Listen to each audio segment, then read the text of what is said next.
The success of British cinema is being threatened by a loss of funding caused by Brexit, according to the chief executive of a major film company, who warned that hits such as Slumdog Millionaire and The King's Speech may no longer be made in the future. Zaidi Kamasa, the chief executive of Lionsgate UK and Europe, warned between 2007 and 2013, over €100 million, £90 million was invested in UK film. It is a big amount for indigenous British productions. The concern is that, with Brexit, we will lose that funding. He argued the industry was already struggling to attract finances. More and more people opted to remain at home, watching box sets and movies on larger screen TVs. Hollywood is moving towards a smaller number of films with massive budgets, like X-Men and Star Wars. So, when you go to the cinema, you were tempted to choose a big spectacle, added Kamasa, who runs the British arm of the company behind the Hunger Games series and La La Land. If you add to that the impact from Brexit, it adds to the downward pressure. Slumdog Millionaire got over €1 million of EU media funding, and so did The King's Speech. Kamasa said the sudden loss of funding for films already struggling was compounding the problem.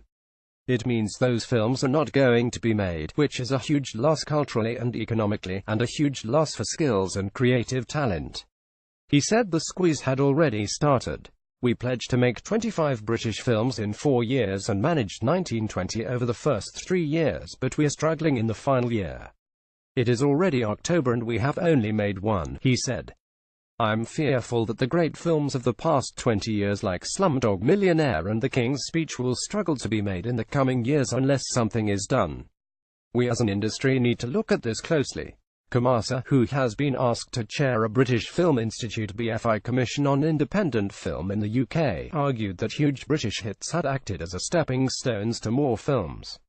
UK movies can receive funding from the EU through its Creative Europe programme, which contributed €1 million to Pride and just under €1 million to Daniel Blake.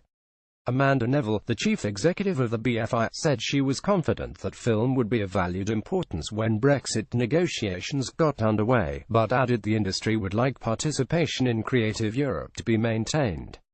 I remain optimistic that creativity will always find a way through, but funding and free movement of people is something that we will be arguing for and defending all the way, she said.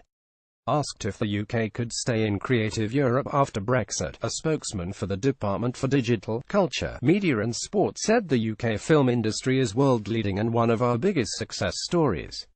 As we leave the EU, we are committed to maintaining our support for the creative industries and making sure the UK remains an attractive destination for overseas investors.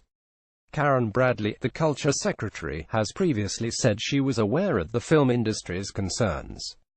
Clearly this is part of a negotiation, but we are looking carefully at the areas in which it is important that we continue membership, she told the House of Commons in September.